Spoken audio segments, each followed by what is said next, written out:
পানি আছে যে কাপে চা বানাবেন তার 4 ভাগের 3 ভাগ। যে কোনো ব্র্যান্ডের কালো চা পাতা অর্থাৎ ব্ল্যাক টি ব্যাগ 3টি নেবেন।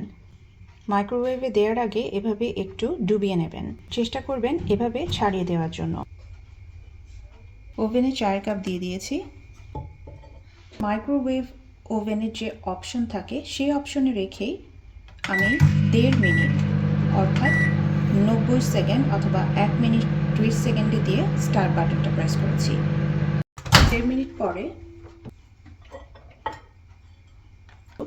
আমি এবারে টি ব্যাগগুলোকে আবারও খুব ভালো করে প্রায় 10 সেকেন্ডের মতো এভাবে ডুবিয়ে নেব। আমি আবারও 30 সেকেন্ড অ্যাড করছি। তাড়াতাড়ি চায়ের জন্য যেমন স্বাদ আমার প্রয়োজন তেমন হয়ে গেছে। চা আসলে আপনি যখন অনেক বছর ধরে চা বানাবেন তখন আপনার চোখের আন্দাজ হয়ে যাবে।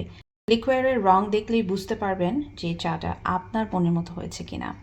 এবারে আমি যোগ করছি 3 চা চামচ ফুল ক্রিম গুঁড়া দুধ। চিনি যোগ করলাম 2 চা চামচের সামান্য বেশি।